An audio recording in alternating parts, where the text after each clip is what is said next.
Hello and welcome back to the channel. My name is Lisa. If you're new, if you're not new, thank you for coming back. I appreciate your time and attention.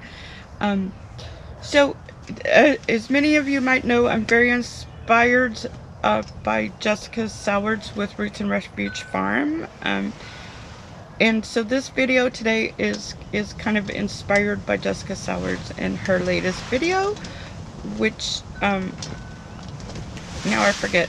I forget the urgency to grow food and something about hope. Anyway, I can't remember the title, but I am very inspired by her latest video. So this one is a tribute to Jessica Soward, sort of, and I am going to tell you my story. So if you're interested, keep watching.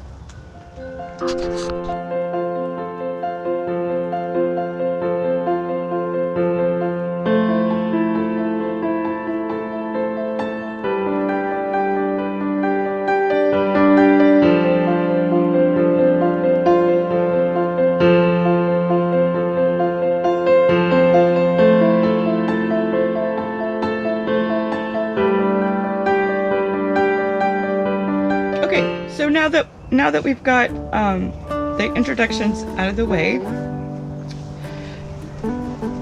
what I wanted to talk to you about today, and if you read my blog, you kind of know a little bit about what I'm going to talk about today. What I wanted to talk about was how I got here where I am right now, and how the garden has really changed my life and my perspective. So to start the story, obviously we have to go back in time. So in 2009, I was really very physically and mentally unhealthy. I was in a failing marriage. I was unhappy. My physical body was very sick, and so one day I just, and I was going through a really kind of spiritual awakening that really, if I look back, it really started in 2009. And when I started my spiritual awakening, some things about myself came to light that I really didn't like. And I got, to be honest, I got a little bit, well, a lot suicidal. And the only thing that saved me back then was the love and affection from my family. So when I recovered a little bit from that insight, I kind of made a vow to get healthy. So I started exercising with some video I found in the Dollar Tree, or maybe it was the Walmart $3 bin. I don't remember exactly where I got it, but it was a video, and I started doing the video, and I quit smoking. And that was the biggest favor I ever did myself, was to quit smoking, because the cigarettes were just absolutely killing me more than anything else. But at the time when I started to get healthy and I started exercising, I was doing a lot of research about food and a healthier diet, and it was really startling to me what kind of stuff was put in our processed foods. So that started me on the journey, and then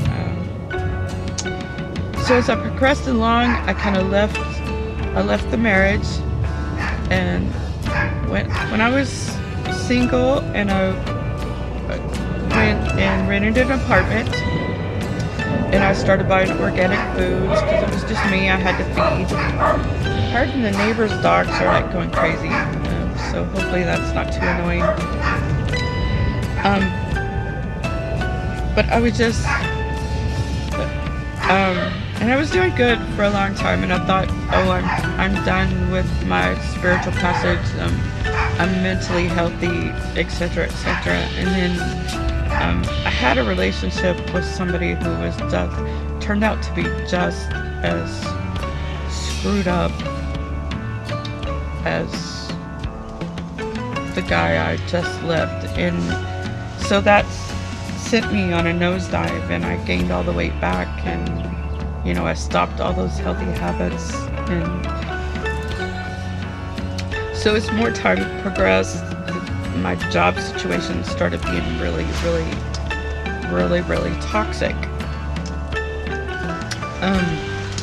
And when I went to my management, there is a video blog about all of this in my videos. So if you really want more information about why I quit, you can go listen to that vlog. Needless to say, I quit that job and I went to work.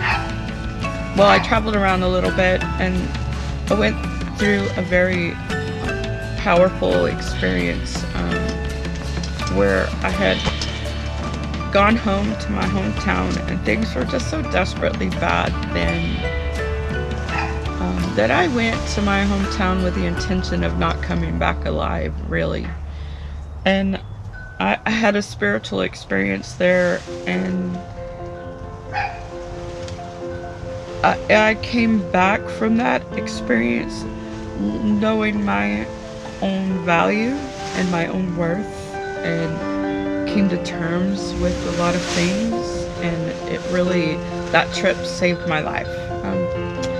So when I got back, it was time for me to go back to work, and instead of going back into an office job that I thought I would hate, and because my dad was so sick, I got a job locally as a barista in a grocery store, coffee kiosk, and I've been there ever since. Now, when you go from making $21 an hour to $10, that's a drastic change. The struggle to make ends meet, because I wasn't getting a whole lot of hours. It was very part-time then. That's how my first garden came to be. I was just so desperate for fresh food that I could no longer afford, that I'm like, well, I'm just gonna grow my own. So that first garden was just a disaster. It was absolute disaster. I got very little food out of it, but I didn't give up, because it was really, by this time I figured out I really love to grow things. I really love to grow things. These plants are my babies. Even though I'm going to eat some of them, and some of them only last for the season, they're my babies. I love them. Anyway, I'm digressing. Anyway, I learned that I love to grow things. And so that second year garden was more about a love of growing things than it was the desperation that I felt.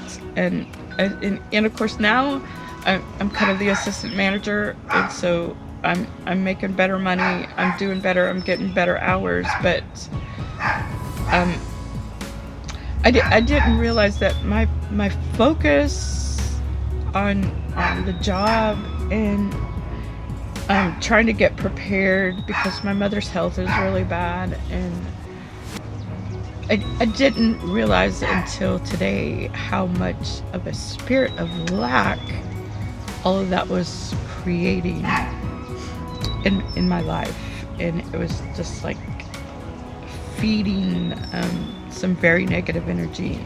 And so now today I can come to you in a very more rooted and grounded place, to borrow phrases from Jessica Soward's. I'm growing this garden in a spirit of abundance.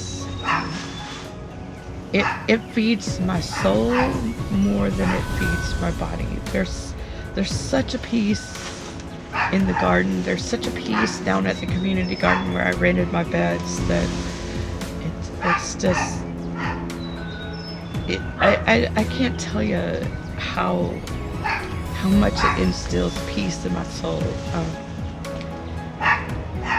So I found something that I truly love. I have always been a little bit passionate about food. I have learned that the food that I grow at home, because last year we grew an abundance of green beans and cherry tomatoes, and we ate them till we were sick of them, but they were just so amazing, and that little bit of success fueled everything I'm trying to do this year with the garden, and to grow more food in a small space and take care of my family a little bit better. And that is it, here there's not enough space, really, I don't think, to grow enough food to feed my family for an entire year.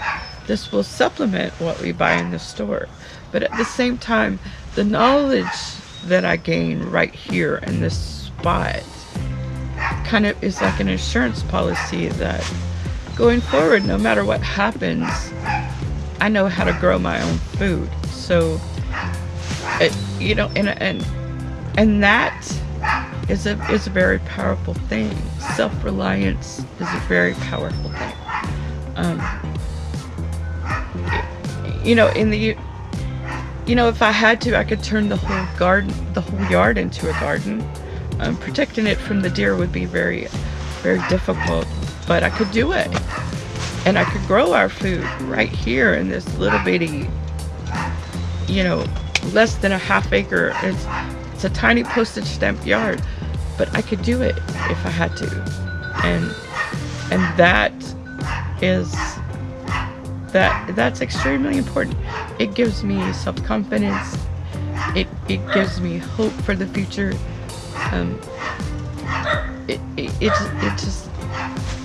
It gives me assurance that everything is going to be okay, and that no matter what comes in the outside world, I will be able to not only survive but to thrive. And when you start something out of a spirit of fear, that's survival mode. What I'm doing right now, today, and all of my efforts I'm making today, is about taking myself out of survival mode and being able to thrive, and to be able to foster that spirit of abundance rather than a spirit of lack. And even though, you know, I don't share Jessica Soward's Christian faith, I do have a deep sense of spirituality that comes from gardening, and, you know, that law of attraction thrives on gratitude and abundant mindset. So it's important, no matter what your faith is, not to focus on what you lack, but to focus on the positive. Focus on abundance, what helps you bring abundance into your life. And for me, it's this garden. It's a combination of fruits and vegetables and flowers and beautiful. It's a beautiful thing, and I love to make things that are beautiful. And these plants, they're just as beautiful as some of the jewelry that I make. So it makes me very happy. And so now you know about my journey to get to my garden. I hope you've enjoyed watching this video. I invite you to like it and subscribe if you haven't already. I will make content as I have time available. Hopefully soon it'll be more time to focus on what I truly love, and instead of working so much. But again, I thank you for your time and attention, and have a wonderful rest of your day.